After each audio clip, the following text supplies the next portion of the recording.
உயர நின்னதோர் சோதியாய் உலகேழு முண்டவன் கண்டீர் அயரவாங்கு நமன் தமர்க்கு அருணஞ்சினை அச்சுதன் தன்னை தயர்தற்கு மாந்தன்னை அன்னி மத்திலேன் தஞ்சமாகவே. ஓமித்யக்ரே வியாஹரேத் நமைதி பశ్చాத் நாராயணாயேத்யுபரிஷ்டாத். இது திருவிஷ்டாட்சர மகாமந்திரத்தை பற்றி வேதம் சொல்லும்படியான அற்புதமான வாக்கு. முதலிலே ஓங்காரம் சொல்லப்படுகிறது, அடுத்ததாக நமஹான்ற சப்தம் சொல்லப்படுகிறது, அதற்கடுத்ததாக நாராயணாயா என்கிற சப்தம் சொல்லப்படுகிறது. இது திருவட்டாட்சர மகாமந்திரம். இது ஏதோ சப்தம் மாத்திரமல்ல, இதில் ஆழ்ந்த கருத்துக்கள் அமைந்திருக்கின்றன. ஆழ்ந்த கருத்துக்கள்னு சொன்னால் ஆத்மாவினுடைய உண்மை நிலையை தெரிவிக்கக்கூடியது. அப்ப இந்த ஆத்மாவினுடைய உண்மை நிலைன்றது என்னது அப்படின்னு கேட்டால், ஒரு பொருளை பார்க்கிறோம், அந்த பொருளை பற்றி தெரிந்து கொள்ள வேண்டும் என்னால் அந்த பொருள் இவ்வளவு உயரம் இருக்கு, இவ்வளவு அகலம் இருக்கு, இன்ன நிறத்துல இருக்கு அப்படின்னு தெரிஞ்சுக்கிறது ஒரு ஞானம். அந்த பொருள் இத்தால ஆனது, அந்த பொருளுடைய வேலிடிட்டி இவ்வளவு, அந்த பொருள் இத்தனை நாள் வரைக்கும் கெடாமல் இருக்கும் அப்படின்னு அதை புரிந்து கொள்வது இருக்கிறதே, அது ஒரு ஞானம். இந்த முதல்ல இருக்கக்கூடிய ஞானமானது சாமான்யமா எல்லாருக்கும் இருக்குது. அடுத்தது அந்த பொருள், ஒரு பொருளை காண்பித்ததுமே, ஒரு தங்க நகையை பார்க்கிறான், பார்த்த உடனே எல்லாரும் நன்னா பளபளன்னு இருக்கு, நன்னா மென்றது, நிறைய டிசைனோட இருக்கு அப்படின்னு எல்லாம் புரிஞ்சுக்கிறான். அப்படி புரிந்து கொள்ளுகிற போது அவன் அவ்வளவுக்கு மேல தெரிய முடியாது. அது என்ன மெட்டீரியல் ஆனது, வெள்ளியில தங்கப்பூச்சி பூசப்பட்டிருக்கிறதா அல்லது அது கூட இல்லாத வேற ஒரு மெட்டீரியல், கில்ட் நகையா, ஆர்ட் ஜுவல்லரியா அப்படின்னு சில பேர் பார்த்ததும் கண்டுபிடிப்பாங்க. அந்த ஞானம் இருக்கிறது அதிகமான ஞானம். அப்படி இருக்கிறவா குறைவு. இந்த ரெண்டையும் பாருங்க.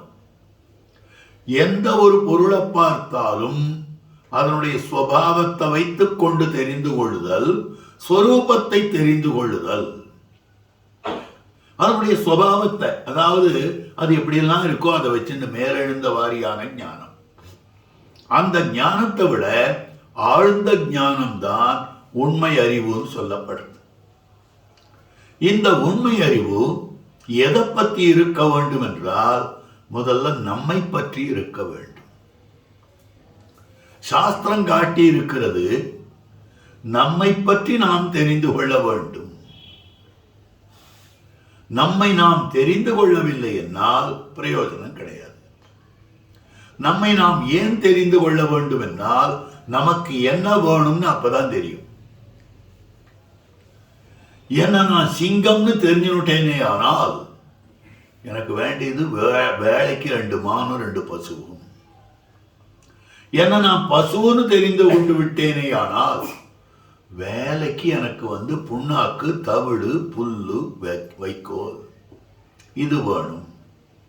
என்ன நான் மனுஷன்னு தெரிந்து கொண்டு விட்டேனே ஆனால் எனக்கு வேண்டியது என்னதுன்னு கேட்டால், இந்த அன்னம் பானம், 4 மணிக்கு டீ வந்தாகணும், காத்தால் 6 மணிக்கு காஃபி வந்தாகணும், 10:30 மணிக்கு சாப்பாடு, இது இவ்வளவு இருந்தா போறோம்.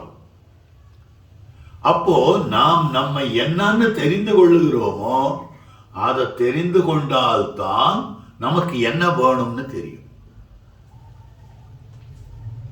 தன்னை கம்ப்யூட்டர் இன்ஜினியரா தெரிந்து கொண்டிருக்கக்கூடிய ஒருத்தன் நான் போய் சர்ஜரி பண்றேன்னு ஆரம்பிக்க மாட்டான்.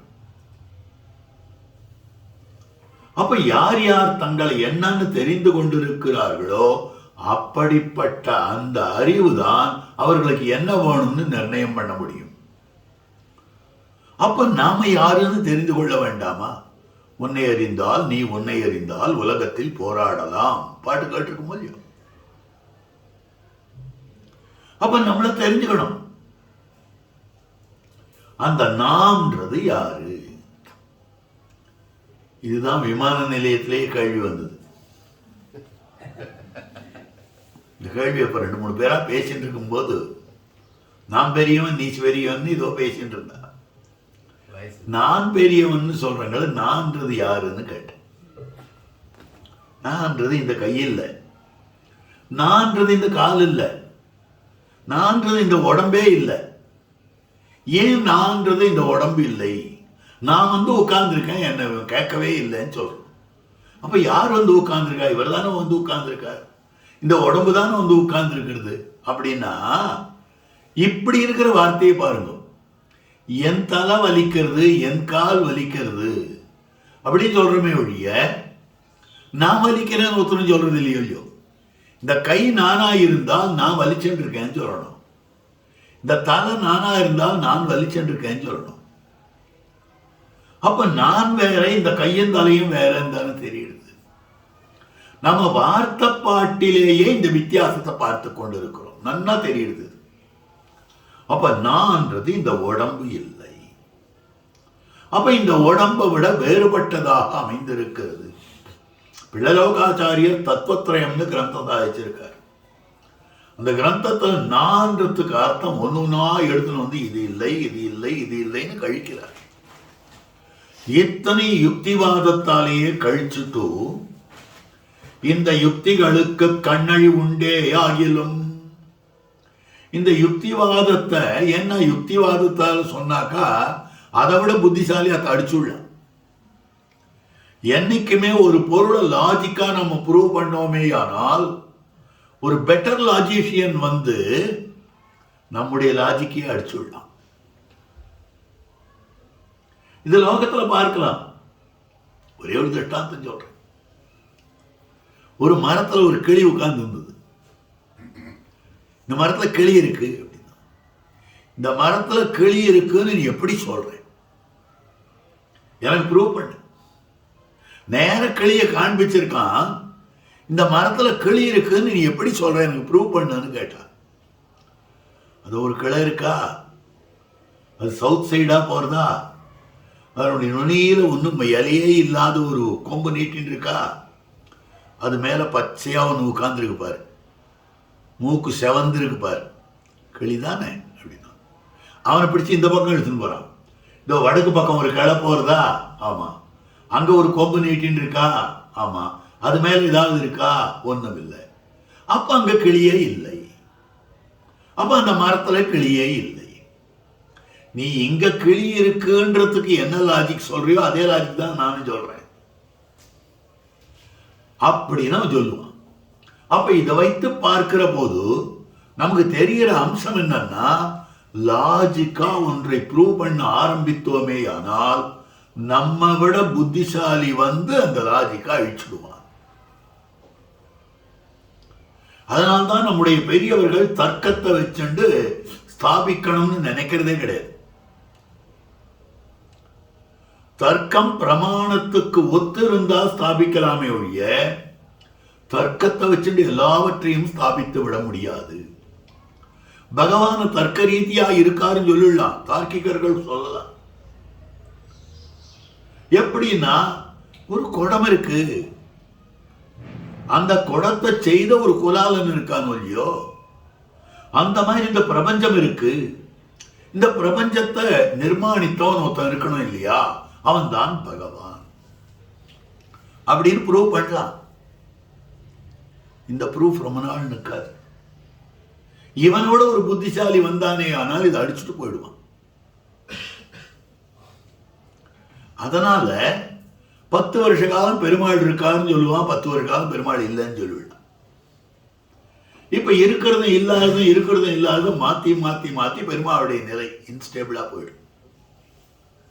அதனாலதான் சாஸ்திரத்தை கொண்டு நிரூபணம் பண்ண வேண்டும். தஸ்மாத் சாஸ்திரம் பிரமாணம் தே காரியாகாரிய வியவஸ்திதம். நாம செய்ய வேண்டியவை செய்யக்கூடாதவை எவை என்று தெரிந்து கொள்ள வேண்டும் என்னாலும் சாஸ்திரம் தான் அடிப்படையான ஆதாரம். சாஸ்திரம் தான் நமக்கு ஆதாரம். அந்த சாஸ்திர பிரகாரம் தான் பகவானை தெரிந்து கொள்ள. அதனால்தான் பிள்ளைலோகாச்சாரியர் காட்டுகிறார், இந்த லாஜிக்குகளுக்கெல்லாம் கண்ணழிவு இருந்தாலும் கூட பிரமாண பலத்தாலே இதனை ஒப்புக்கொள்ள வேண்டும். பிரமாணம் தேகம் வேறு ஆத்மா வேறுன்னு காட்டுகிறது. அப்ப இந்த தேகாத்ம விவேகம் இருக்க வேண்டும். அப்ப அந்த ஆத்மா எப்படி இருக்கிறது என்று தெரிந்து கொள்ள வேண்டும் என்றால் அதற்கு நமக்கு தெளிவாக காட்டக்கூடிய பிரமாணம். இப்போ ஆத்மாவுடைய ஒரு ஐடென்டிட்டின்னு சொல்றோம். ஐடென்டிட்டினா அதுக்குன்னு இருக்கக்கூடிய தன்மை. ஆத்மாவை எப்படி நாம் நிரூபிக்க முடியும்? இதுதான் ஆத்மா என்று தெரிந்து கொள்வதற்கு என்ன அடையாளம்? இதுதான் பசுன்னு தெரிந்து கொள்ள வேண்டும் அப்படின்னா பசுவை தெரிந்து கொள்ள என்ன அடையாளம்னு கேட்டான். ஒருத்தன் 4 கால் இருக்கும் பசுவுக்கு. பசுவுக்கு மாத்திரமா 4 கால்? ஆட்டுக்கு 4 கால் இருக்கு, எருதுக்கு 4 கால் இருக்கு, எருமைக்கு 4 கால் இருக்கு, யானைக்கு இருக்கு, சிங்கத்துக்கு இருக்கு, புலிக்கு இருக்கு, நரிக்கு இருக்கு. அப்ப 4 கால்ன்ற அடையாளம் பசுவுக்கு பொருந்தாது. அது 4 கால் இருந்தாலும் இதுதான் பசுன்னு 4 காலை வச்சுன்னு நிர்ணயம் பண்ண முடியாது.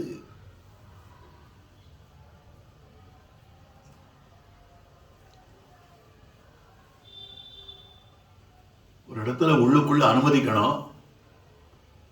வைதிகர்கள் போற கோஷ்டி, இந்த 10 பேர் அப்படின்னு சொல்லியிருந்தா, உடனே அதுக்குன்னு வாசல்ல ஒருத்தர் நிற்க வச்சிருந்தா. 10 பேர்ல ஒரு 3 பேர் அவைதிகனா போயிட்டோம். ஸ்வரூப இது இல்லாத.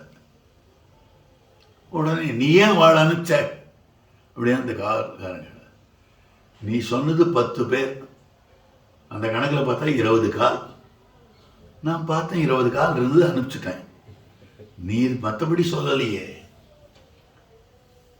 அப்ப என்ன ஆறுதுன்னா அவனுக்கு சொல்லப்பட்ட அடையாளம்னா அவ்வளவுதான் புரிஞ்சுக்கிறான். அந்த அடையாளத்தை வச்சுட்டு நான் எதை வேணாலும் பசுன்னு சொல்லிடலாம். அப்போ பசுவுக்குன்னு தனிப்பட்ட அடையாளம் சொல்லணும். அதுக்குதான் அதனுடைய கழுத்துல தொங்கும்படியான சாஸ்னான்னு பேர். அதுக்கு இந்த தொங்கு சதையை வச்சுதான் இது பசுன்னு ஐடென்டிஃபை பண்ணலாம். அந்த மாதிரி இது ஆத்மான்னு ஐடென்டிஃபை பண்ணணும்னா எதை வச்சு பண்றது? எதை வச்சு இது ஆத்மான்னு நான் தெரிந்து கொள்ள முடியும் அப்படின்னு கேட்டா, ஒரு ஐடென்டிட்டின்றது மற்ற பொருள்களை காட்டிலும் வேறுபடுத்தி காட்ட வேண்டும். வியாவர்த்தித்து காட்டுகைன்னு சம்பிரதாயத்தில் சொல்றது. வேறுபடுத்தி காட்டணும். அப்படி இல்லைன்னா அந்த ஐடென்டிட்டியால பிரயோஜனம் கிடையாது. என்னுடைய கார் சிகப்பு கலர்ல இருக்கும், எங்க இருக்கு பார்த்துட்டு வாங்க, அங்க 500 சிகப்பு கலர் கார் இருக்கு, எந்த கார் வந்தது? இல்ல என்னுடைய கார் ஹைண்டாய் அப்படின்னா அங்க 100 ஹைண்டாய் கார் இருக்கு, எந்த கார் இருந்தது? அப்போ அதுக்கு ஒரு எண் கொடுத்துருப்பாங்க, ஒரு நம்பர். அந்த நம்பரை வச்சுதான் என்னுடைய காரை கண்டுபிடிக்க முடியும். அதே மாதிரி ஒரு நம்பர் ஆத்மாவுக்கு இருக்கா? இப்ப ஆத்மாவை வேறுபடுத்தி காட்டணும்னா ஆத்மாவை போல இருக்கிற பொருளை விட வேறுபட்டது. அந்த வேறுபாட்டையும் காட்டணும். அது எப்படி இருக்கும் அப்படின்னா, இந்த வியாவர்த்தகமான விஷயங்கள் 2 விதமாக காட்டுகிறார்கள். இப்ப ஆத்மா அறிவில்லாத பொருள்களை விட வேறுபட்டது, ஆத்மா பகவானை விட வேறுபட்டது. இப்ப அறிவில்லாத பொருள் அச்சேதனம், அது நன்னா தெரிஞ்சுடுது. ஆத்மான்ற தத்துவத்துக்கு ஞானம் உண்டு. அறிவிருக்கிற தத்துவம் ஆத்மா. ஆத்மானா எது நுழைந்திருக்கிறதோ அது ஆத்மா.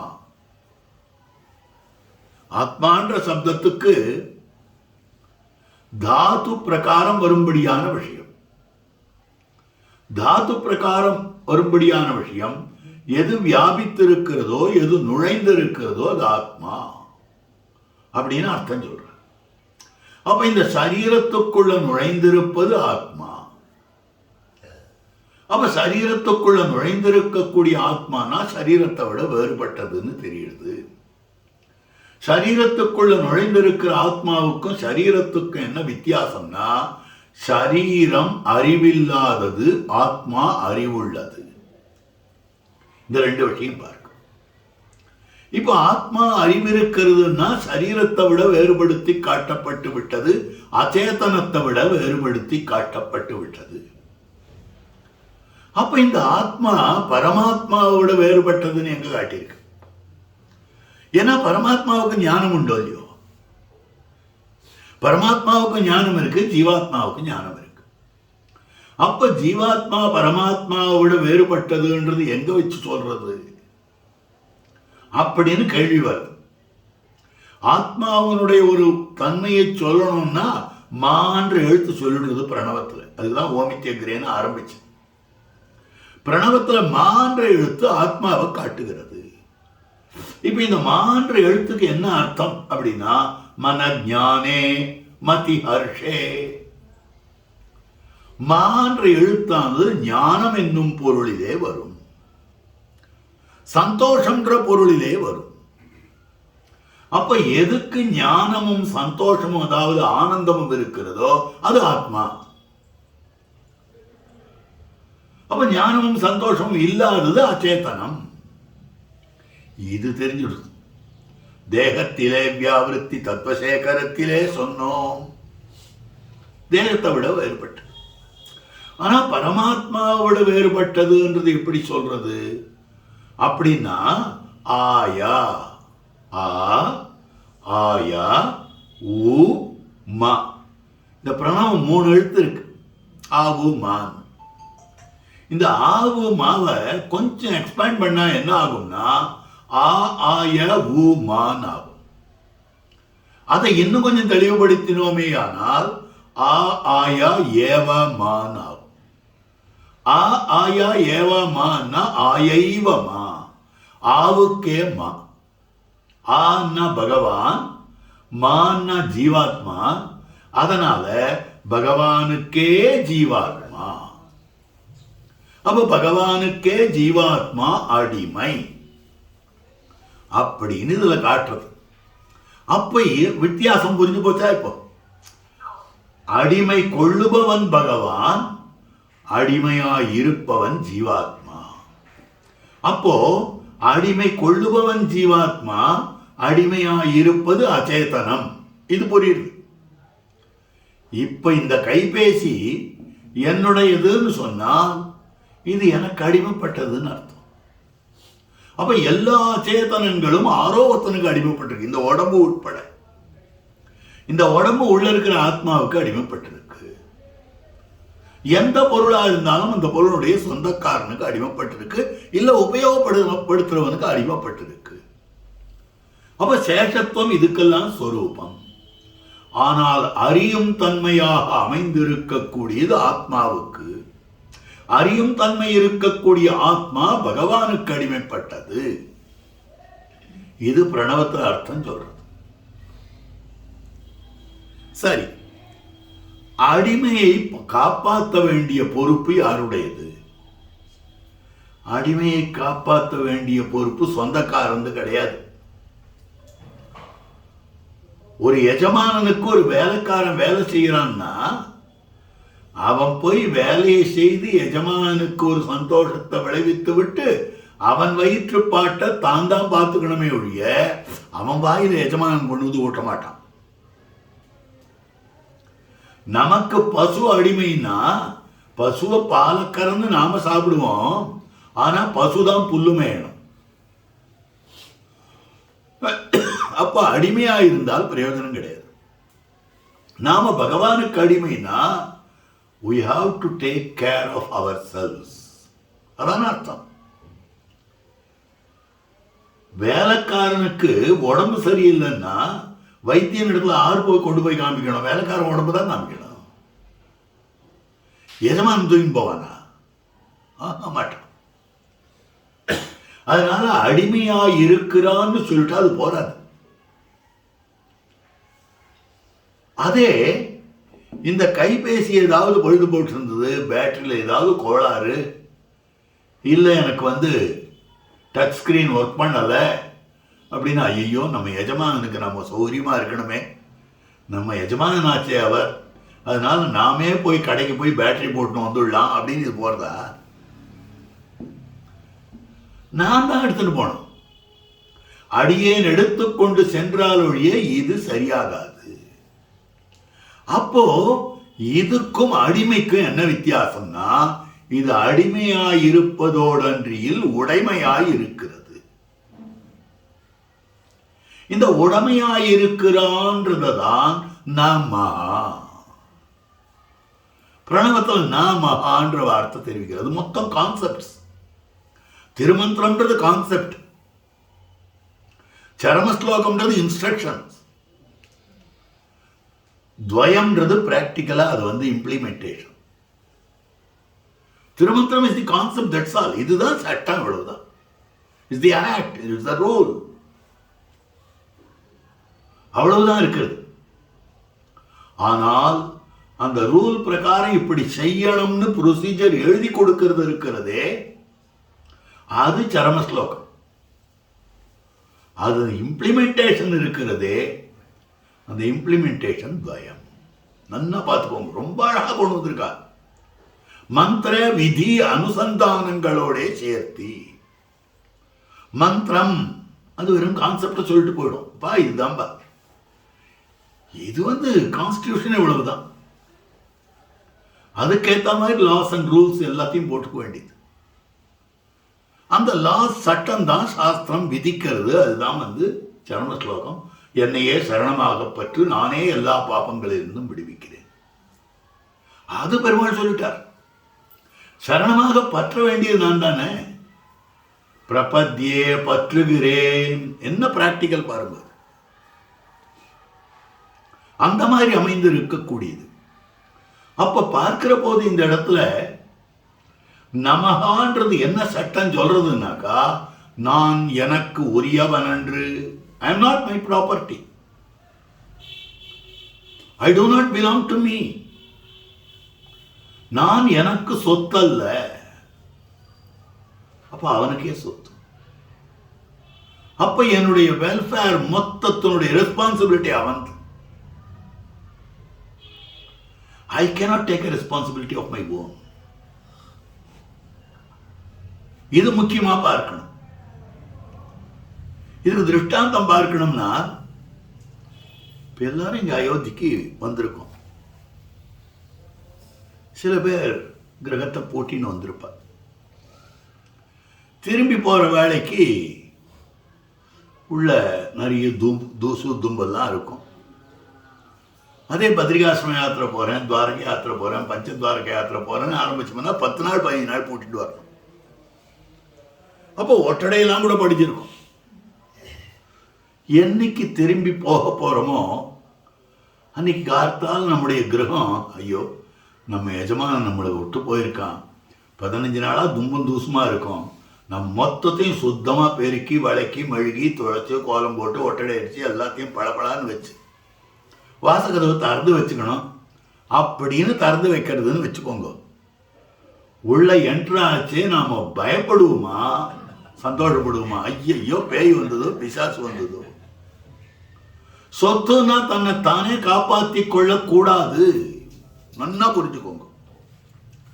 அப்ப நான் பகவானுக்கு சொத்துன்னா என்னை நானே காப்பாற்றிக் கொள்ளுவதற்கு எந்த விதத்திலும் தகுதி இல்லாதவன். I am unfit to do that. I am not fit for doing that. நான் அதுக்கு தகுதியே இல்லாதவன். அப்ப பகவானே காப்பாற்ற வேண்டும். இப்படி அவனே காப்பாற்ற வேண்டும் இருக்கிறது பாரதந்திரியம். இவ்வளவு நாள் சொன்னது ராமாயணத்துக்கு என்ன சுவாமி சம்பந்தம்? ஆத்மஸ்வரூபம் ஜீவஸ்வரூபம் எப்படி இருக்கும்னால் சேஷத்துவ பாரதந்திரியங்களோடு கூடினதாக இருக்கும்.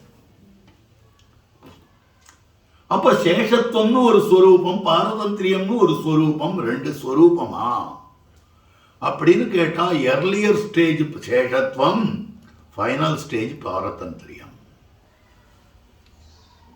அப்ப இந்த பாரதந்திரியமானது எப்படி அமைந்திருக்க வேண்டும் அப்படின்னா, செய்தல எழுநாத்து போலவன் செய்வன செய்து கொள்ள மைத்தட முகில் வண்ணன் பக்கல் வளர விடுமின்களே. பெரியாழ்வாருடைய பாசுரம். செய்தலை எழுநாத்து போல், கர்ஷகன் விவசாயி இருக்கான், நெல்லு நாத்து வளர விட்டுட்டான், அழகா இவ்வளவு உயரம் வளர்ந்துருக்கு. திடீர்னு ஒரு நாள் என்ன பண்றான், எல்லாத்தையும் எடுக்கிறான், எடுத்து கட்டி கட்டி போடுறான். மறுநாள் என்ன பண்றான், இன்னொரு நிலத்துல கொண்டு போய் நடுறான். நான் அங்க ஆனந்தமா இருந்தனே, நீ ஏன் என்னை இங்க கொண்டு நட்டான்னு என்னைக்காவது கேட்கறதா? அந்த இது அந்த நாத்து கேட்கறது இல்லை. அவன் என்ன பண்ணிக்கிறானோ, அவன் எஜமானன். களைவாய் துன்பம் களையாதொழிவாய் களைகள் மற்றிலேன். நீ எப்படி வேணாலும் பண்ணிக்கோ, உன் சொத்து, நீ என்ன வேணாலும் பண்ணிக்கோ. உளுத்தம்பருப்பு மாவு அரைச்சி வச்சுட்டு நீ போண்டா போட்டாலும் அது ஏன் போட்டான்னு கேட்கறது இல்லை. அந்த மாவு வடை பண்ணாலும் ஏன் வடை பண்ணான்னு கேட்கறது இல்லை. அந்த மாதிரி இருக்கும் இல்லையோ.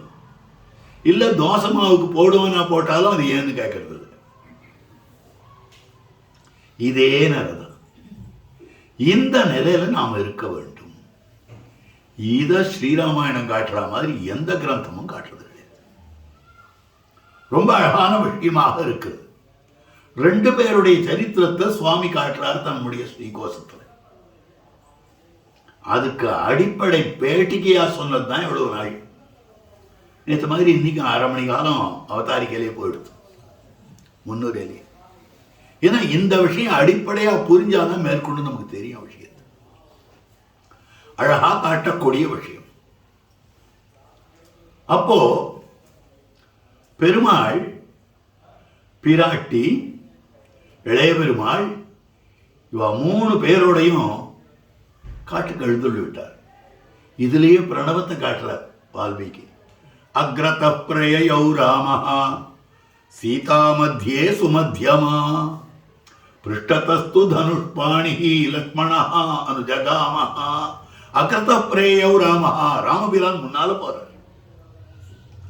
சீதா மத்தியே சுமத்யமா, அழகான வார்த்தை. சுமத்தியமா, அழகான இடைப்படைத்தவள். சீதா மத்தியே, சீதா பிராட்டி நடுவுல போற. பிருஷ்டதஸ்து தனுஷ்பாணி, பின்னால வில்லும் கையுமாக செல்லுகிறான் லக்ஷ்மணா அனுஜகாமஹா. தண்டகாரண்யவாசிகளான ரிஷிகள்லாம் ஒத்தர குடுமிப்பிடி சண்டை போட்டுருக்கான். நான் சொல்றதுதான் சுவாமி பிரணவார்த்தம், இல்ல நான் சொல்றதுதான் பிரணவார்த்தம், ஒவ்வொருத்தரும் சொல்லிட்டு இருந்தான். ஏன்னா ஒரு விஷயம் பெரிய சயின்டிஸ்ட், எல்லாரும் பெரிய தர்க்கஞானிகள், எல்லாரும் பிரமாண சரணர்கள். எல்லாத்துலயும் அவளுடைய ஞானத்துக்கு அளவே கிடையாது. அவ ஒருத்தரும் சண்டை போட்டுக்கிறார். திடீர்னு பெருமாள் தண்டகாரண்யத்துக்குள்ள அப்படி நுழையிறார். சோபயன் தண்டகாரண்யம் அப்படி நுழையச்சே தீப்தாமிவ ஸ்வதேஜசா.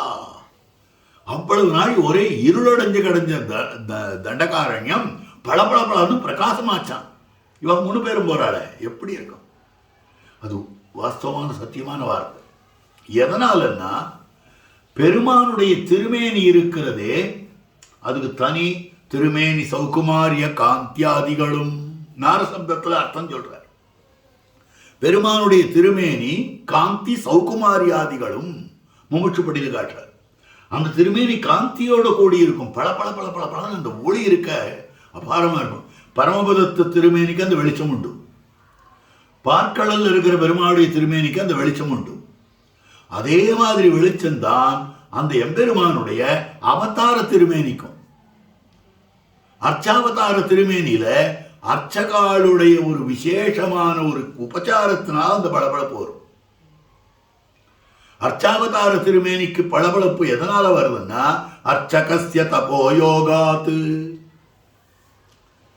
அர்ச்சகருடைய அர்ச்சனஸ்ய அதிசாயனாத், அதனால. ஆனால் அவதார காலத்திலேயே ராமகிருஷ்ணாதி திருமேனிகளுக்கு அந்த பளபளப்பு உண்டு. அதே மாதிரி பார்க்கடல் எம்பெருமான் எப்ப அங்க வந்து படுத்தினாரோ அப்போதிலிருந்தே உண்டு. பரமபதநாதனுக்கு என்னென்னைக்கும் உண்டு.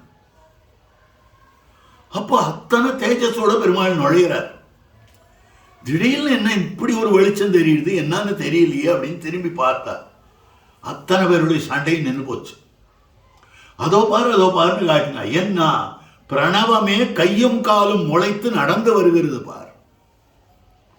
ஓங்காரம் கையோடும் காலோடும் நடந்து வருதான் அவ்வளவு அழகா. அக்ரத பிரயோ ராமஹா.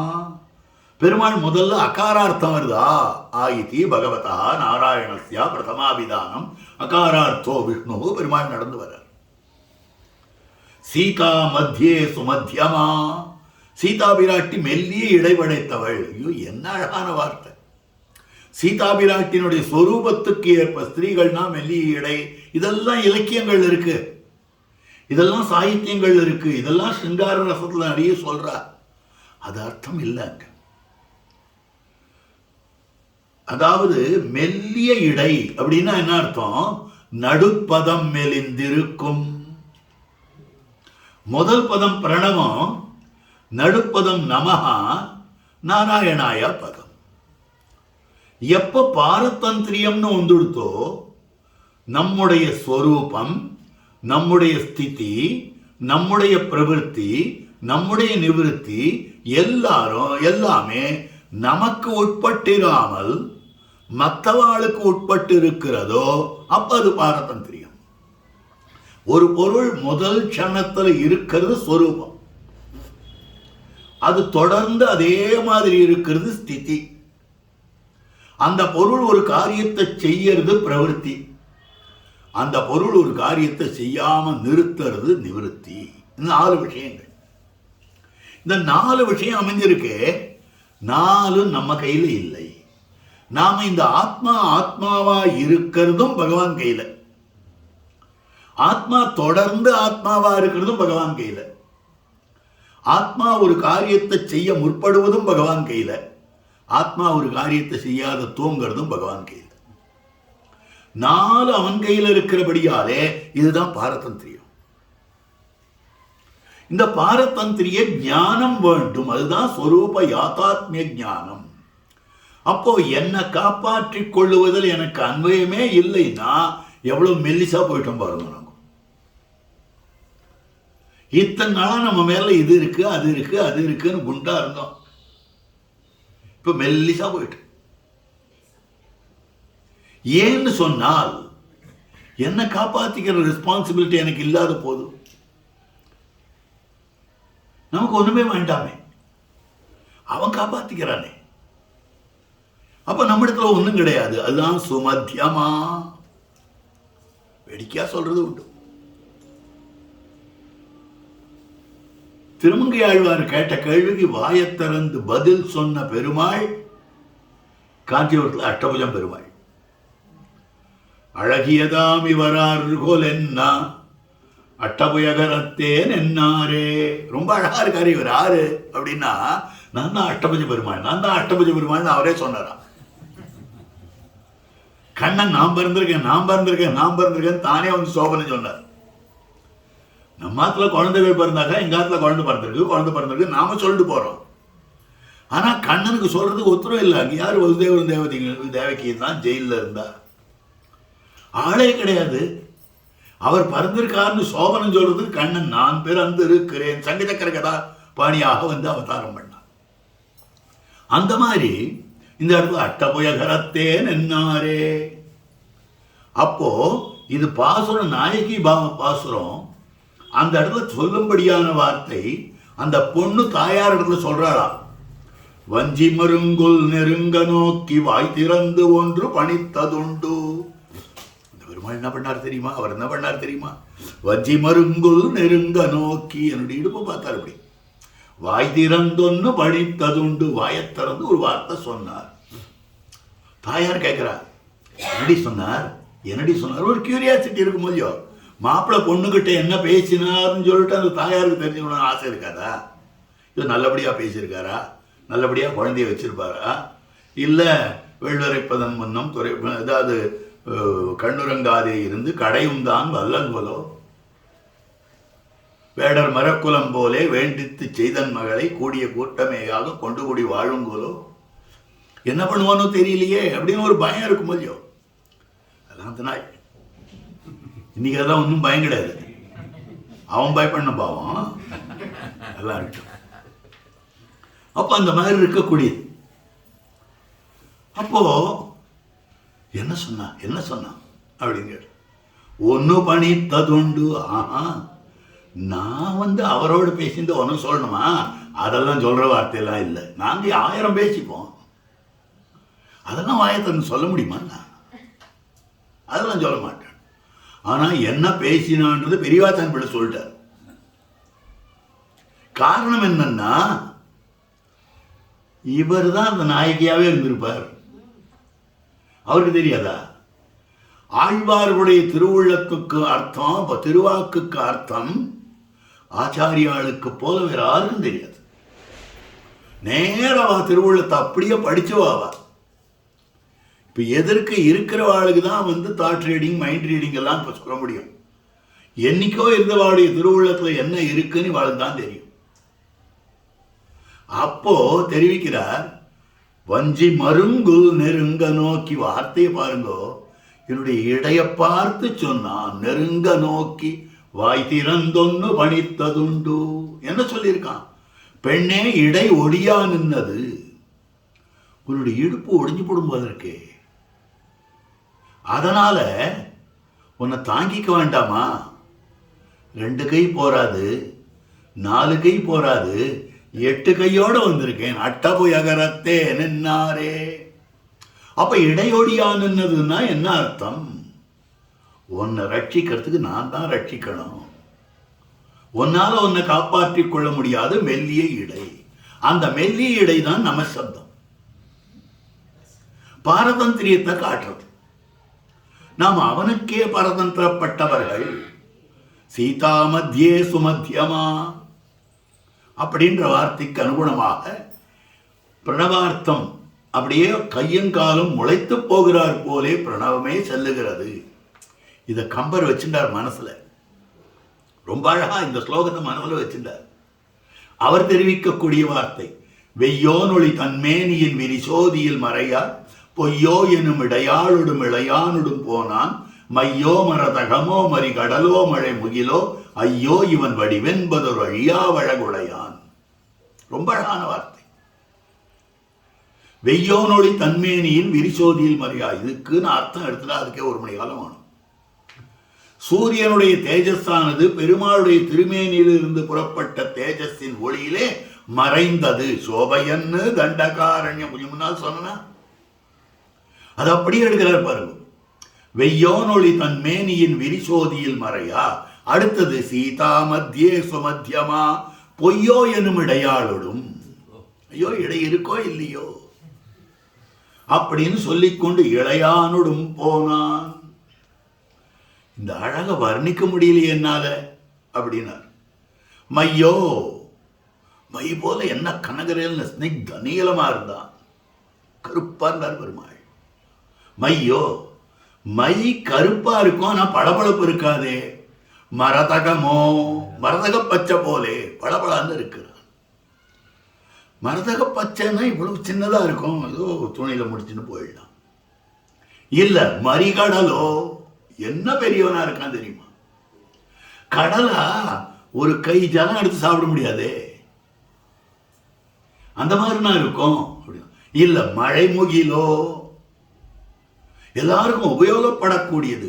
கருமையா இருக்கிறான், பளபளப்பா இருக்கிறான், பெருமையுடன் கூடியிருக்கிறான், எல்லாருக்கும் உபயோகமாகவும் இருக்கிறான். அதுக்கு மேல இவனுடைய வடிவழகு நினைச்சு பாருங்கச்சே, இவனால எட்ட முடியல. அந்த காலத்துல உரி இருக்கும் மேல ஆண்கள்லயே. இந்த உத்தரங்கள்ல எல்லாம் ஊக்கு நிறைய போட்டு வச்சிருப்பா, அது பில்டின். அதுல கம்பி மாட்டி தொங்க விட்டுருப்பா, அதுல உரி இருக்கும். இந்த விசேஷ நாள்கள்ல பட்சணங்கள் பண்ணாள்னாக்கா அந்த உரியில எடுத்து வச்சுக்குவா. இந்த குழந்தைகள் இருக்க அதுகளுக்கு அப்படியே பார்த்துட்டு இருக்கும். ஏன்னா அதெல்லாம் டயத்துலாம் கொடுக்கும், கண்ட டயத்துலையும் சாப்பிடக்கூடாது. இதெல்லாம் என்ன கண்ட்ரோலா இருந்தது தெரியுமா? இந்த காலத்துலாம் சாப்பிடலாம், ஆத்துல எல்லாரும் வந்தாதான் சாப்பாடு. அப்படியெல்லாம் எனக்கு பசிக்கிறது நான் சாப்பிட்றேன், எனக்கு போகணும் நான் சாப்பிட்றேன், இதெல்லாம் கிடையவே கிடையாது. அவுட் சோர்சிங்கும் கிடையாது, வெளியிலேருந்து ஸ்விக்கி அதெல்லாம் ஒன்றும் கிடையாது. எவ்வளவு கட்டுப்பாடு இருந்தோம் தெரியுமா? அம்மா பசிக்கிறதுன்னு 7:30 மணிக்கு குழந்தை, இது அப்பா வந்துருவா சாப்பிடலாம், 8:30 மணிக்கு ஒரு ரூபா குழந்தை வெயிட் பண்ணிட்டு இருக்கணும். இதனால நமக்கு என்ன பிராக்டிஸ்னா, ஒன்றுக்கும் ஒரு பொறுமை வந்தது. ரெண்டாவது பசி தாங்கக்கூடிய சக்தி. மூணாவது எவ்வளவு சிரமமா இருந்தாலும் அவுட் ஆஃப் தி வே போகக்கூடாது. எவ்வளவு கண்ட்ரோல் பண்ணிட்டு இருந்தோம் தெரியுமா? அதெல்லாம் போயிடுச்சு. இப்போ நாம நம்மை ஒழுங்குபடுத்திட்டு இருந்தது முழுக்கவே போயிடுச்சு. அது எதனால போச்சுன்னே தெரியல. எத்தனை விஷயங்கள் போயிடுச்சு தெரியுமா? எவ்வளவு கட்டுப்பாடோட நாம் இருந்துட்டு இருந்தோம். என்னதான் சிரமமா இருந்தாலும் அடுத்தாத்துல கொடுக்கறத கூட குழந்தைகள் வாங்காது. இதெல்லாம் பேத பாவத்துக்காக இல்லை, நமக்கு இருக்கிற சுய கட்டுப்பாடு. அந்த கண்ட்ரோல் நமக்கு இல்லைன்னாக்கா மோட்சம் போறதுக்கு எப்படி வழி தேட முடியும்? இந்த மாதிரி அமைந்திருக்கக்கூடிய விஷயம். அப்ப அப்படி பார்க்கிற போது இந்த ஊரியில இந்த பட்டணத்தை இந்த குழந்தான்னு பார்த்துட்டு இருக்கு. சரி, ஆத்துல ஒத்துணும் இல்லை, எடுத்து சாப்பிடலான்னு எட்டுறது முடியல. முதல்ல என்ன பண்ணிட்டு ஒரு நாற்காலி எடுத்து போட்டுடுது. அதுலேருந்து எட்டுமான்னு பார்த்து எட்டலை. அதுக்கு மேல ஒரு ஸ்டூல் எடுத்து போட்டுடுது, அது மேலே ஏறித்து எட்டலை. அதுக்கு மேல ஒரு முக்காலி எடுத்து போட்டு ஏறித்து, அப்பவும் எட்டலை. அதுக்கு மேல ஸ்கூல் புக் இருக்கும், அதையும் தூக்கி எட்டு. இது ஏடாவிடமா புஸ்தகத்தை வைக்கச்சே ஒழுங்கு அடுக்கி வைக்குமான்னா பையில அந்த குழந்தை. அப்போ அது லொடலொடன்னு ஆடித்து, அங்கேருந்து பொத்துன்னு விழுந்தது, ஐயோன்னு விழுந்தது. அப்படிதான் கம்பேர் பண்றார். மையோ எட்டலை நாற்காலிக்கு, மரதகமோ ஸ்டூலுக்கு எட்டலை, மரிகடலோ முக்காலிக்கு எட்டலை, மழைமுகிலோ புஸ்தகத்துக்கும் எட்டலை. ஐயோ விழுந்தார். ஐயோ இவன் வடிவென்பதோர் ஐயாவழவுடையான். ராமனுடைய சௌந்தரியத்தை அவரால் சொல்ல முடியும். அப்ப அதுல இந்த பாசுரத்துல கம்பர் அகிருத பிரியோ ராமஹான்ற அர்த்தத்தை அப்படியே எடுத்து வைக்கிறார்.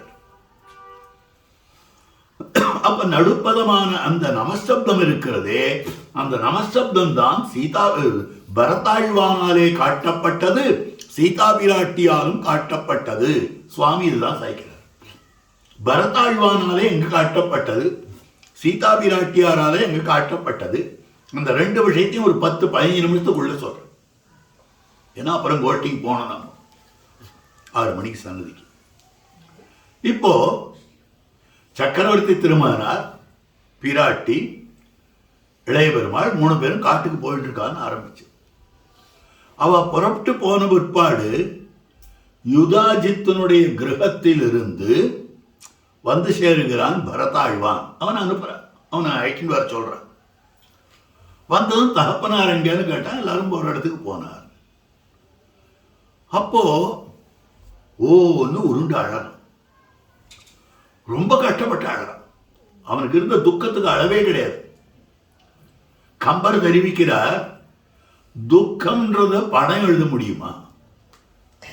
துக்கம் இருக்கிறவன படம் எழுத முடியும், துக்கத்தை படம் எழுத முடியுமா?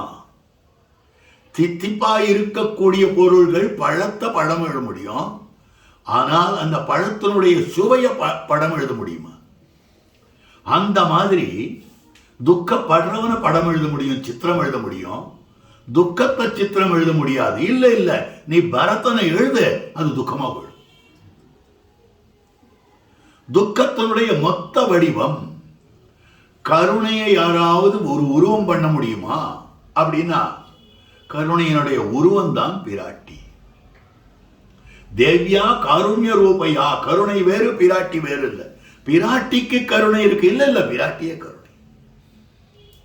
கிருஷ்ண பக்தியை யாராவது சித்திரம் எழுத முடியுமா, கிருஷ்ண பக்திக்கு உருவம் உண்டான்னு கேட்டார். உடனே தெரிவித்தார், ரிஷிம் ஜுஷாமஹே கிருஷ்ண கிருஷ்ணா தத்துவம் விவோதிதம். நம்மாழ்வார் தான் கிருஷ்ண பக்தி. நம்மாழ்வாரை சேவிச்சா கிருஷ்ண பக்தி. நம்மாழ்வாருக்கு கிருஷ்ண பக்தி வேற, அது இல்லை. நம்மாழ்வாரே கிருஷ்ண பக்தி. அந்த மாதிரியாக துக்கத்தின் மொத்த உருவமாக இருக்கக்கூடியவன் அப்படி வந்து சேர்றான். அவன் உடனே கீழே பிறண்டு அழறான். தசரதன் இல்லையே, தசரதன் இல்லையே அப்படின்னு துக்கப்படுறான். அப்போ கைகேயி, ஹே ராஜன் உத்திஷ்டோத்திஷ்ட கிம் சேஷே, ஹே ராஜன் அழிச்சா. சட்டுன்னு அழுந்துட்டான். உடனே எழுந்துட்டான். ஆஹா, துக்கம் போயிடுத்து. இவ்வளவு நாள் தசரதன் இல்லையேன்ற துக்கம் இப்ப போயிடுத்தா, இல்ல தசரதன் இல்லையே நீ அழுது பொய்யா? எவ்வளவு பெரிய நடிகன். நடிகன் தான் திறந்திருக்கிற வரைக்கும் ஓன்னு அழுதுன்னு இருப்பான். அதை மூடினதும் உள்ள சிரிச்சுட்டே எழுந்து ஓடுவான். அந்த வேலை தானே பண்ணியிருக்கான் இவன் அப்படின்னு கேட்டான். இல்ல, வாழேறு காணத்தேளருமாயுமா போலே. ஒருத்தன் தேள் கொட்டி எடுத்துன்னு கண்ணில் சலம் விட்டு அழுதுட்டு வரான், கையை அப்படி பிடிச்சிட்டு. அப்ப எதிர ஒருத்தன் 2 கையும் வெட்டுப்பட்டு ரத்தம் சொட்ட சொட்ட வரான். அப்ப இவனுக்கு தேள் கொட்டிந்தே மறந்து போயிடுது. வாழேறு காண தேளேறு மாயுமா போலே. ஒரு சிறிய துக்கமானது பெரிய துக்கத்தை பார்த்தால் போயிடுறது. இப்ப சிறிய துக்கம் இது, பெரிய துக்கம் இதுன்னா, தசரதன் போனது சின்ன துக்கம், இவ ராஜன் அழைத்தது பெரிய துக்கம். என்னை எப்படி ராஜன் கூப்பிடலாம்? ராமபிரான் ராஜாவாக இருக்கிற போது என்னை எப்படி கூப்பிடலாம் அப்படின்னு சொன்ன போதுதான் நடந்த காரியங்கள்லாம் சொல்றேன். அப்ப பரதாழ்வான் தெரிவிக்கக்கூடிய அழகான வார்த்தை, கதம் தசரதாஜாதா பவேத் ராஜ்யாபஹாரகா ராஜ்யம் ச அகம் ச ராமஸ்யா. தசரதாத்து ஜாதா, தசரதனுக்கு பிள்ளையா இருக்கக்கூடியவன் எப்படி ராஜ்யத்தை அபகரிக்கிறவனா இருக்க முடியும்? நான் ராஜ்யத்தை அபகரித்தேனே, ஆனால் என்ன தசரதன் பிள்ளைன்னு யாராவது சொல்லுவாளா? ராமன் சேர்ந்திருக்கிற போது பிராணனோட இருந்து ராமன் விட்டுட்டு போயிட்டான்னு சொன்னதுமே பிராணனை விட்டானே, அவனுக்கு பிள்ளையா இருந்து அவனுடைய ராஜ்யத்தை நான் அபகரித்தேனே, ஆனால் நான் எப்படி தசரதன் பிள்ளையான்னு சொல்ல முடியும்? கதம் தசரதாஜாதா பவேத் ராஜ்யாபஹாரகா, எப்படி ஆக முடியும்? முடியாதே அப்படின்னு காட்டிவிட்டு அடுத்த வார்த்தை தெரிவிக்கக்கூடியது, ராஜ்யம் ச அகம் ச ராமஸ்யா.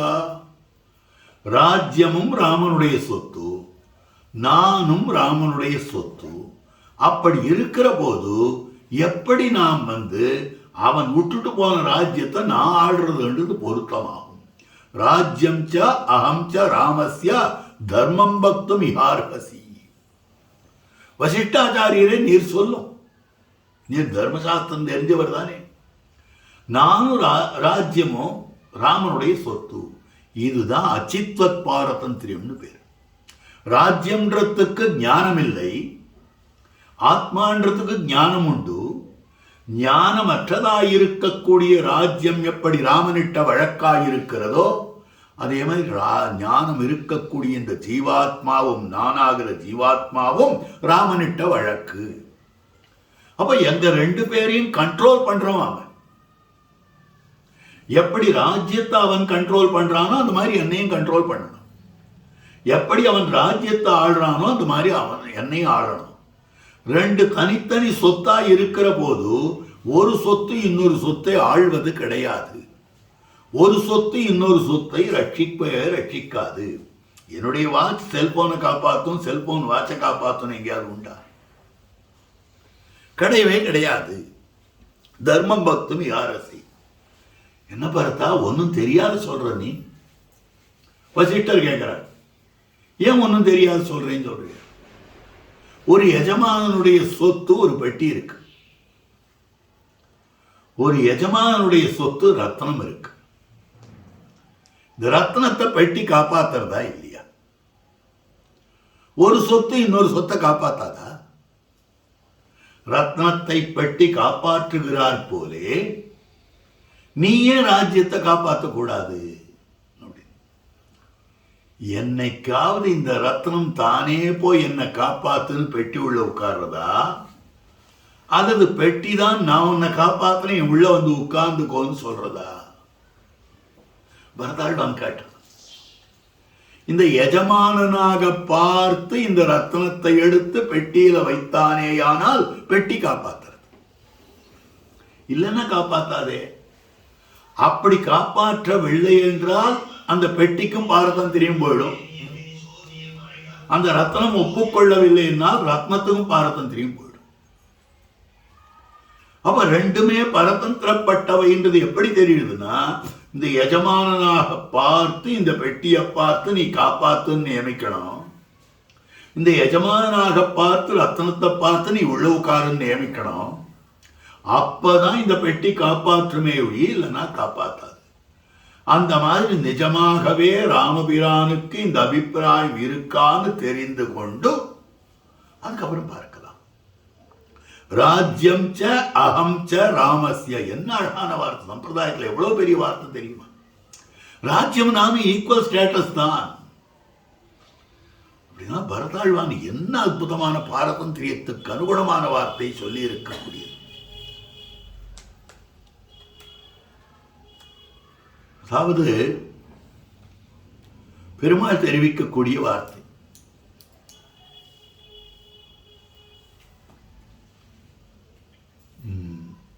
லக்ஷ்மணா, சீதையை தனியா விட்டுட்டு வந்துட்டியே, ஒன்னு நான் அங்க இருந்தான்னு சொன்னேன், தனியா விட்டுட்டு வந்துட்டியே, இது நியாயமா? அப்போ இளையபெருமாள் சொல்றான், ஐயோ பிராட்டி என்ன வார்த்தை சொன்னா தெரியுமா? என்னால் அங்க இருக்க முடியல, என்னுடைய செவி சுடும்படியான வார்த்தை. இப்படிப்பட்ட வார்த்தை பிராட்டி சொன்ன ஒரு பாடு எப்படி நான் அங்க இருக்க முடியும்? அதனால நான் வந்துட்டேன். ஐயோ, அவளை விட்டுட்டு என்னால இருக்க முடியாதுன்னு உனக்கு தெரியாதா? லக்ஷ்மணா, நீ ஒன்ன பார்த்தே ஒழிய என்ன பார்க்கவில்லை. நீ ஒன்னதான் பார்த்துட்டே என்ன பார்க்கலையே. உன்னை பார்த்து கொண்டால் சேஷத்துவத்தில் நிற்ப, என்ன பார்த்தா பாரதந்திரியத்தில் நிற்ப. ஆக பரதாழ்வானா இருந்தால் அப்படி விட்டுட்டு வந்திருக்க மாட்டான் அப்படின்னு. அதனால்தான் குகன் சொல்றான் பரதாழ்வானை பார்த்து, 1000 இராமர் நின்கேழி நாவரோ ஆயின் தெரியனம்மா. பரதா, உன்னுடைய வைபவத்தை பார்க்கிற போது 1000 ராமன் சேர்ந்தா கூட நீ உனக்கு சமானமாக முடியாது. பரதாழ்வானுக்கு இருக்கிற பெருமை. வாலிய பெருமாள் அடிச்சுட்டார். வாலி நிறைய கேள்வி கேட்கிறான். அதுல ஒரு கேள்வி, பரதன் முன் தோன்றினாயே, ஐயோ நீ போய் பரதனுக்கு முன்னால பறந்து தோல்ச்சியே, எவ்வளவு நல்லவன் பரதன், அவன் அண்ணன் தான், நீ எவ்வளவு நல்லவனா இருக்கணும், இப்படி என்ன அடிச்சுட்டியே, அவன் கேட்கிற கேள்வி. அப்ப பார்க்கிற போது பரதாழ்வானுக்கு இருக்கக்கூடிய இந்த பாரதந்திரிய ஸ்வரூப ஞானம் அது அத்தனை அற்புதமாக அமைந்திருக்கக்கூடியது. இந்த அர்த்தத்தை சுவாமி நன்னா நிறைய விவரிச்சு காட்டியிருக்கார். அடுத்தபடியாக பார்ப்போமேயானால், சீதா பிராட்டினுடைய பாரதந்திரியம் கண்ணும் கண்ணீருமாக அனுபவிக்க வேண்டிய விஷயம். அசோகவனத்தில் பிராட்டி எழுந்தருளி இருக்கக்கூடிய நிலை. அப்போ பிராட்டி ஆற்றாமையாலே முடிந்து பிழக்கை தேற்றமாயினும், ஆற்றாமையாலே முடிந்து பிழைக்கை. பெருமாள் இன்னும் வரலையே, பெருமாள் இன்னும் அழிச்சுட்டு போலையே, நம்ம பிராணனை விட்டுள்ளாமே. அப்படின்னு இருந்தும் கூட பிராட்டி தன்னுடைய பிராணனை தரித்துக் கொண்டிருந்தாள். எதுக்காக தரித்திருந்தாள்னா, பெருமாள் நினைவை பின்சென்று. பெருமாள் இருக்காரே, அவர் என்ன பண்ணிருக்கார், எப்படியும் தன்னுடைய வைபவத்தை காப்பாத்திக்கிறதுக்கு, தன்னுடைய குலப்பெருமையை காப்பாத்திக்கிறதுக்கு, தன்னுடைய பௌருஷத்தை காட்டுவதற்கு அவர் எப்படியும் என்னை தேடிட்டு வருவார். அவர் தேடிக்கொண்டு வருகிற காலத்துல நான் இந்த இடத்துல இல்லையே, 4 நாள் முன்னால வந்திருந்தா தேவல, இப்பதான் சார் வண்டி போச்சு, 5 நிமிஷம் முன்னாலன்னுவான். நாம் ஒரு வண்டிக்காக செல்லுகிற போது இப்பதான் போச்சு அப்படின்னு. அந்த மாதிரி இப்பதான் பிராட்டி போனா அப்படின்னு சொல்லிட்டா அவன் எவ்வளவு துக்கப்படுவான். ஒரு செவ்வாய் முற்பட பெற்றிலோமே ஆழ்வார் இழந்தாரே. ஆழ்வார் பெருமான், அதாவது கிருஷ்ணாவதாரத்தை சேவிக்கணும்னு பெருமாள் ஆசைப்பட்டார். கண்ணனும் ஆழ்வார கடாட்சிக்கணும்னு ஆசைப்பட்டார். கண்ணன் ஆசைப்பட்டது வாசுதேவ சர்வமிதி சமஹாத்மா சுதுர்லபா. வாசுதேவனே எல்லாம், எல்லாம் கண்ணன், எல்லாம் கண்ணன் சொல்ற ஆத்மா எனக்கு கிடைக்கவே இல்லை. இது கண்ணன் துக்கப்பட்டுட்டே பரவிட்டு போயிட்டார். அப்புறம் ஒரு 40 நாள் ஆச்சு. ஆழ்வார் அவதாரம் பண்ணார். உண்ணும் சோறு பருகும் நீர் தின்னும் வெற்றிலையும் எல்லாம் கண்ணன். இவர் ஒரு 40 நாள் முன்னால பறந்துடக்கூடாதா? அல்லது அவன் தான் 40 நாள் கழிச்சு போயிருக்கூடாதா? கழிச்சிருப்பாள் 2 பேருக்கும். ஒரு செவ்வாய் முற்பட பெற்றிலோமே, இழந்தோமே அப்படின்னு சொல்லும்படியான நிலையாக இருக்கு. அந்த மாதிரி பெருமாள் இழந்து விடக்கூடாது. ரொம்ப தாகம், வெயில் காலம், சித்திர மாசத்து வெயில், ஜலம் இல்லையே இல்லையே இல்லையே என்ற போது அது அங்க போ 1.5 கிலோமீட்டர் தூரத்தில் ஒரு தண்ணீர் பந்தல் இருக்கு. அரோத்தர் தண்ணீர் பந்தல்ல நின்னா தண்ணீர் சாலில் ஜலம் வச்சிருக்கார், நல்ல பானகமாவே இருக்கு, போய் சாப்பிடலாம்னு சொன்னார். இவன் ஆசாசியா அந்த வெயில்ல ஓடி வரான். 1.5 கிலோமீட்டர் தூரத்தை 8 நிமிஷத்துல ஓடி வந்துட்டான். அங்க வந்து இவன் வர வேலைக்கு அந்த சால், அந்த பானையானது விழுந்து உடஞ்சு போயிருந்ததுன்னா அவனுக்கு எவ்வளவு துக்கம் இருக்குமோ அத்தனை துக்கம் இருக்காதா பெருமாளுக்கு? நான் வரச்சே இல்லைன்னா, அவர் வரச்சே நான் இல்லைன்னா பெருமாளுக்கு அத்தனை துக்கம் இருக்காதா? அதனால நான் உயிர் வாழ்ந்து கொண்டிருக்கிறேன். என்னதான் ஆற்றாமையா இருந்தாலும் எஜமானனுடைய நினைவை பின் சென்று என்ன தேடிட்டு வருவார். அப்ப நான் இருக்கணும் உயிரோட. இது பிராட்டி இருந்தது. இதுதான் ஜீவாத்மாவுடைய நிலை. பகவானுடைய நினைவை பின் சென்று இருக்க வேண்டும். அவன் எப்படி நம்ம வைக்கிறானோ அந்த நிலையில இருக்கணும். அடுத்ததான இன்னொரு விஷயம், யாரோ ஒருத்தன் என்னமோ சொன்னான். அந்த வார்த்தையை கேட்டு வந்து இளைய பெருமாள் சொன்னார். அதுக்கு முதல் நாள் ராத்திரி பெருமாள் என்ன பண்ணார், பிராட்டி திருவயிறு வாய்த்திருந்தார். பிராட்டினுடைய வயிற்று அப்படி தடவிண்டே, சீதே அடைய முடியாத ஆசை, அதாவது அடையணும்னு அடக்க முடியாத ஆசையெல்லாம் உனக்கு இருக்கும். அபத்தியலாபோ வைதேகி, நமக்கு குழந்தை பிறக்கிறது, நமக்கு குழந்தை பிறக்க போறது பெருமாள் சந்தோஷமா சொல்றாரு. அப்போ அன்னைக்கு ராத்திரி இருந்து அவ்வளவு சந்தோஷமா இருந்தார் பெருமாள். உடனே சீதா பிராட்டி கேட்டாள், நம்ம கல்யாணம் ஆகி அடுத்த வருஷமே நான் வந்து திருவயிறு வாய்த்தா மாதிரி சொல்றீரே, 10,000 வருஷம் கழிச்சு இப்போ என்னத்த பேச்சு இது, என்னத்துக்காக? எங்க அப்பாவுக்கு நான் தேவலை, அவருக்கு 60,000 வயசு கழிச்சு தான் குழந்தை பிறந்தது, எனக்கு 10,000 வயசுலயே பிறந்து கொடுத்து இல்லையா, நான் பெட்டர் இல்லையா அப்படின்னு சொல்ற வார்த்தை. அபத்தியலாபோ வைதேகி, நீ இப்படி இருக்கு, உனக்கு ஆசையெல்லாம் இருக்குமே, உனக்கு என்ன ஆசை அதனை சொல்லுவாயா அப்படின்னு சொல்லும்படியான வார்த்தை. அதுக்கு பிராட்டி சொல்லும்படியான அழகான வார்த்தை, ஏஷமே பரமக்காமஹா தபோவனானி புண்ணியானி திரட்டும் இச்சாமி ராகவா. ராகவா, நான் தபோவனங்கள், புண்ணியமான தபோவனங்கள் இருக்கின்றனவே, அவற்றை பார்க்க வேண்டும் என்று ஆசைப்படுகிறேன். எங்க இருக்கிற தப்போவனம்னு கேட்டார். கங்கா தீரே நிவிஷ்டானி, கங்கை கரையில் எத்தனை தப்போவனங்கள் இருக்கு, அங்கெல்லாம் இருந்து ஒரு நாளாவது அங்க இருக்கக்கூடிய, ஒரு ராத்திரியாவது அங்க இருக்கக்கூடிய ரிஷிகளுடைய திருவடிவாரங்கள் இருக்கணும்னு ஆசைப்படுறது. பல மூலாசினாம் வீர பாதமூலேஷு வர்த்தித்தும் ஏஷமே பரமக்காமஹா. பழத்தையும் காயையும் கிழங்கையும் சாப்பிட்டு இருக்குவா அவளுடைய திருவடித்தாமரைகள்ல பாதமூலேஷு வர்த்தித்தும், அவா திருவடித்தாமரைகள்ல ஒரு நாளாவது இருக்கணும். எத்தனை 14 வருஷ காலம் எப்படி இருந்தோம் பெருமாளுக்கு இதே வேலை. அதுலேயும் 10 வருஷ காலம் அவர் வந்து சித்திரக்கூட பரிசரத்துல இருந்து சுத்தமுத்தம் இருக்கக்கூடிய அத்தனை ரிஷிகளுடைய ஆசிரமத்துக்கும் தட்டி தட்டி திரிவார். அவெல்லாம் பண்ற உபதேசங்களை, வா பண்ற வாக்கியார்த்தங்களை, வா பண்ணும்படியான வேதாந்தார்த்தங்களை எல்லாம் முழுக்க முழுக்க கேட்டு ரசிச்சு ரசிச்சு கேட்டிருக்காரு பெருமாள். சித்திரக்கூட்டத்தில் இருந்த அந்த 10 வருஷ காலம் பெருமாள் எவ்வளவு ஆனந்தம். அந்த சித்திரக்கூட்டமே அவ்வளவு அழகா இருக்கும். அந்த சித்திரக்கூட்டத்தினுடைய அழகு சொல்ல ஒண்ணாது. ஒரு இடத்தையும் பிராட்டிக்கு காட்டுறார். இதோ பாரு, இதோ பாரு, இதோ பாரு, இதோ பாரு. இடிவள் வேழத்தை எயிற்றோடு எடுத்தன விழுங் கடிய மாசுணம் கற்றறிந்தவர் என அடங்கி சடைகள் சென்னியர் தாழ்விலாதவர் மிதித்தேற படிகள் தாமவை தாழ்வரை கிடப்பன பாறை. இந்த மலைப்பாம்பெல்லாம் பாத்தியா? ஆமா, பயமே ஏற்படலையே. ஏன் அப்படின்னா, அந்த ரிஷிகள்லாம் மேலேந்து அந்த பர்வதத்திலிருந்து இறங்கி வந்து மந்தாகினி நதிக்கு வந்து அங்க சந்தியாவந்தனாதிகள்லாம் பண்ணிட்டு திரும்பி மேல போய் உட்கார்ந்து தபஸ் பண்றதுக்கு பாங்காக படிக்கட்டு மாதிரி படுத்துட்டு பாத்தியா? என்ன அழகான பரிசரம் தெரியுமா? சித்திரக்கூடமே ரொம்ப அழகு. அவசியம் சேவிக்க வேண்டிய இடம் அந்த மாதிரி இருக்கக்கூடிய. அப்ப அந்த சித்திரக்கூட பரிசரத்துல பெருமாள் எழுந்தருள் இருந்தது இருக்கிறதே, அத்தனை அற்புதமான காலமாக அமைந்திருக்கக்கூடியது.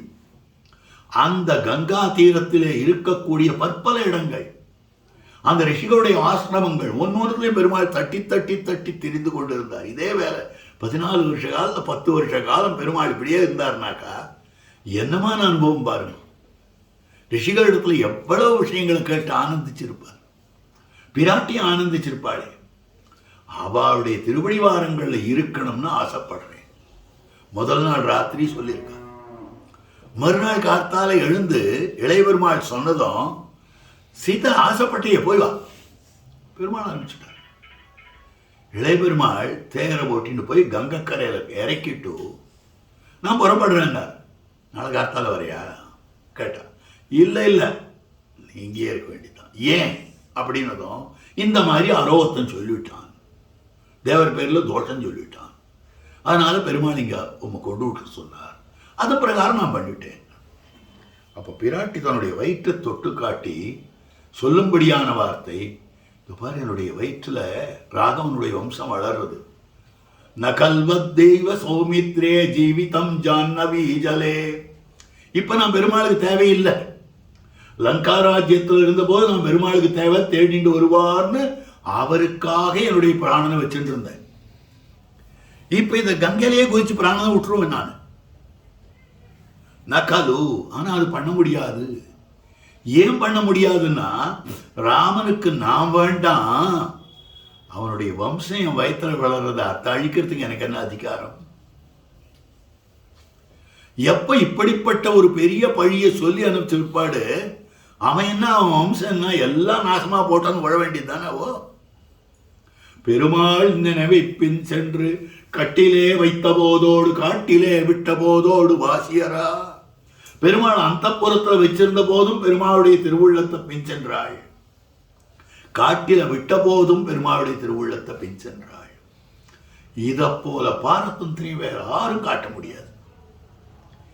இந்த ஸ்வரூபம் தான் ஜீவாத்ம ஸ்வரூபம். ஆக பிராட்டி என்றவள் ஜீவாத்மாவுக்கு பிரதிநிதியாக இருக்கக்கூடிய, பரதாழ்வான்றவன் ஜீவாத்மாவுக்கு பிரதிநிதி, இளையபெருமான்றவர் ஜீவாத்மாவுக்கு பிரதிநிதி, சேஷத்துவத்தில் நின்றார். பரதாழ்வான் ஜீவாத்ம பிரதிநிதி, பிராட்டி ஜீவாத்ம பிரதிநிதி.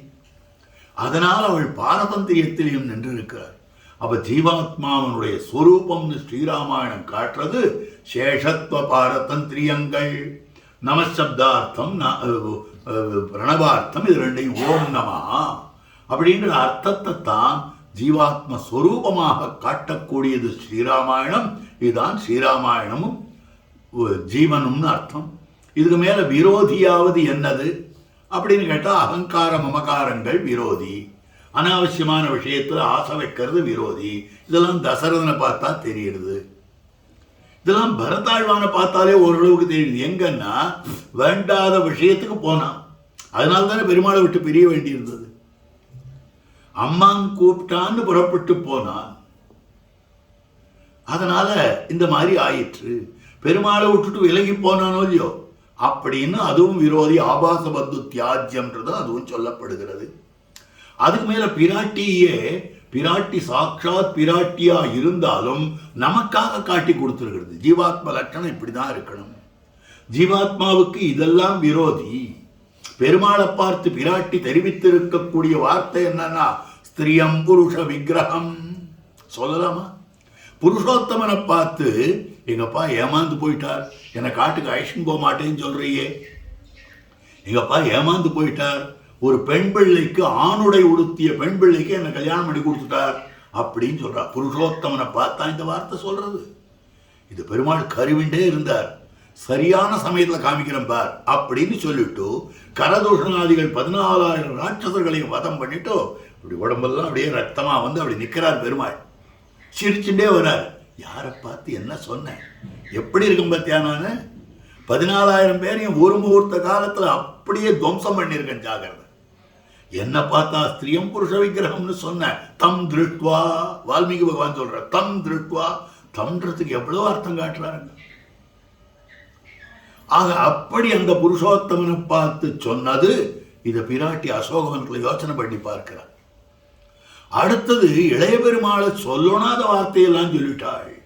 மமைவ துஷ்கிருதம் கிஞ்சித் மகதஸ்தி ந சம்சயா. என்னுடைய பாவம் பிராட்டிக்கு பாவமே ஒட்டாது. ஆனாலும் நம்முடைய சுபாவத்துக்கு சேர, நம்முடைய சிக்ஷணத்துக்கு சேர சொல்றா. மமைவ துஷ்கிருதம் கிஞ்சித் மகதஸ்தி. என்னதுன்னு துஷ்கிருதம், தீமை ஒன்று இருக்கிறது. கிஞ்சித்து சின்னது, மகதஸ்தி பெரியது, என்னுடைய சின்ன பெரிய பாவம் இருக்கிறது. சின்ன பாவம் என்ன, பெருமாளத்தில் பட்டாபச்சாரம். பெரிய பாவம் இளைய பெருமாளத்தில் பட்டாபச்சாரம். இப்படின்னு அர்த்தம் வச்சுக்கலாம். சின்ன பாவம் பெரிய பாவம்னு ஒரே பாவத்தையே சொல்லலாம். செய்கிற போது சிறியதா இருக்கிறது, பலன் கொடுக்கிற போது பெருசாகிடுறது. அதனால்தான் பிரிந்து இங்க கட்டப்படுறேன். அப்போ பகவத் பாகவத அபச்சாரப்படக்கூடாது அப்படின்றத சொல்லும்படியானது அது விரோதி. பகவத் விஷயத்தை விட்டுட்டு மத்தொன்னு ஆசைப்படக்கூடாது. அம்மானான ராமன் பக்கத்தில் இருக்கிற போது அம்மான ஆசைப்பட்டாள் இல்லையோ, அதுவும் தப்பு தானே. அப்போ அம்மானான எம்பெருமான் பக்கத்தில் இருக்கிறான், அந்த மான ஆசைப்பட்டா அது பெரிய வேண்டியதா போயிடுது. அதனால நாம பகவத் விஷயத்தை விட்டுட்டு மற்ற பகவத் வத்திரிக்த விஷயங்கள் நமக்கு எப்படிப்பட்டவை என்னால் தேகாத்மாபிமானத்துக்கு அனுகுணமானது. அதனால அதெல்லாம் துறக்க வேண்டும், அதெல்லாம் ஆசைப்படக்கூடாது. அது எதையுமே ஒழிக்க முடியாது நம்மால. பகவத் வத்திரிக்த விஷயங்கள் வேண்டான்றதுக்காக எல்லாத்தையும் ஒழிச்சு போட்டுக்க முடியுமா? அதெல்லாம் ஒன்றும் பண்ணவே முடியாது. அதை பண்றதுக்கு சொல்லவே இல்லை சாஸ்திரம். ஏன்னா எந்த பொருளையும் நம்மால் அழிக்க முடியாது, அழிக்கிறதுக்கு நமக்கு யோகியத்தை கிடையாது, நமக்கு தகுதி கிடையாது. யோகியத்தைனா தகுதின்னு அர்த்தம். ஏன் தகுதி கிடையாதுன்னா, we have not created anything. Where do we have a right to destroy it? நாம எதையும் உருவாக்க முடியாது. ஒரு பிளேட் ஆஃப் கிராஸை நம்மால ப்ரொடியூஸ் பண்ண முடியுமா? புதுசா இருக்கிறத வச்சு நான் ப்ரொடியூஸ் பண்றேன்னா அது வேற விஷயம். நான் நெல்லை கொண்டு வந்து போட்டேன், அதுதான் பயிரா விளைஞ்சது, இவ்வளவு நெல் நான் விளை வச்சேன். அந்த முதல் நெல் ஒன்று கொண்டு போட்டு விதைச்சி அதை நீ கிரியேட் பண்ணியிருந்தா இல்லை, இந்த பூமி தான் நீ கிரியேட் பண்ணியிருந்தா, அதுக்கு விட்டு ஜலம் தான் நீ கிரியேட் பண்ணியிருந்தா, இல்லை அதுக்கு போட்ட எரு தான் நீ கிரியேட் பண்ணியிருந்தா? இல்லையே. then you don't have any right to destroy it. அப்படி இருக்கிற போது நாம எதையுமே பண்ண முடியாது. அந்த மாதிரி அமைந்திருக்கிறது. இதெல்லாம் அழிச்சுட முடியுமான்னா முடியாது, அழிக்கக்கூடாது. இதெல்லாம் ஈஸ்வர சொத்து. இந்த லீலா விபூதி எம்பெருமானுடைய சொத்து. அவன் என்னைக்கு உருவாக்கினானோ, அவன் என்னைக்கு அழிக்கணும்னு நினைக்கிறானோ அவன் அழிச்சுட்டு போறான். சோ இதெல்லாம் நாம என்ன பண்ண முடியும்னாக்கா, இதெல்லாம் நமக்கு சம்பந்தம் இல்லைன்னு இருக்கணும். அட்டாச்மெண்ட்டை தான் விடணுமே ஒழிய இதை சர்வாத்மா விட்டுட முடியாது. எங்க விட முடியும்? சாஸ்திரம் சொன்னபடி நடந்துக்கணும். ஆனால் இதுல அட்டாச்மெண்ட் கூடாது. குடும்பத்தை போஷிக்க வேண்டும், அதுல அட்டாச்மெண்ட்டும் கூடாது. நன்னா பார்த்துக்கோங்க. இதுலதான் அவன் பேலன்ஸ்டா இருக்கணும். டிட்டாச்மெண்ட்ன்றதுக்காக விட்டுட்டு ஓடி போயிட்டால் he has failed in his duty. Perumal கோபம் வந்துடும். இதுலயே அட்டாச்மெண்ட் ஆயிருந்து பெருமாளை மறந்து போயிட்டா அப்பவும் கோபம் வரும். இதையும் காப்பாற்றணும், பேலன்ஸ்டா இருக்கணும். அது இதெல்லாம் தான் சாஸ்திரம் நமக்கு காட்டுறது. இதெல்லாம் தான் ஸ்ரீராமாயணம் காட்டுறது. அவ தேகாத்மாபிமானம் கூடாது, ஸ்வஸ்வாதந்திரிய அபிமானம் கூடாது, இதெல்லாம் விரோதி. இதெல்லாம் ராமாயண சரித்திரத்தை. அதனால்தான் குழந்தைகளுக்கு ராமாயண கதையை நன்னா சொல்லி வைக்கணும்னு சொல்றது. பசங்களுக்கு ஆரம்பத்திலேருந்து சின்ன வயசுலேருந்தே இந்த கதையெல்லாம் சொல்லி கொடுக்கணும். அப்பதான் ஓரளவுக்கு விஷயத்தை புரிந்து அவங்களால வாழ்க்கையை நடத்த முடியும். எல்லாத்துக்கும் கொடுக்கிறது. ராஜநீதி எப்படி இருக்கிறது, குடும்ப நீதி எப்படி இருக்கிறது, ஒரு பர்திருபாரியாக்கள் தங்களுக்குள்ள எப்படி இருக்கணும், தகப்பனாரிடத்துல எப்படி நடந்துக்கணும், தாயாரிடத்துல எப்படி நடந்துக்கணும், ஸ்நேகிதனிடத்துல எப்படி நடந்துக்கணும், எல்லாத்துக்கும் ராமாயணத்துல இல்லாத அம்சமே கிடையாது. பகவத்கீதையில் எத்தனை சொன்னாலும் அது வேதாந்தார்த்தமாக நமக்கு புரியாத இருக்கும். ராமாயணத்தை அது முழுக்க புரிஞ்சிடும். அதனால ஸ்ரீராமாயணன்ற கிரந்தம் வசந்த கிரந்தம். அதில் ஜீவாத்ம ஸ்வரூபத்தையும் விரோதி ஸ்வரூபத்தையும் இன்னைக்கு சொன்னேன். நாளைக்கு உபாயத்தையும் பலத்தையும் சேர்த்து சொல்லிவிடுறேன். கோஷ்டியார் எல்லோரும் எழுந்தொழுவனுமாய் பிரார்த்திக்கிறேன்.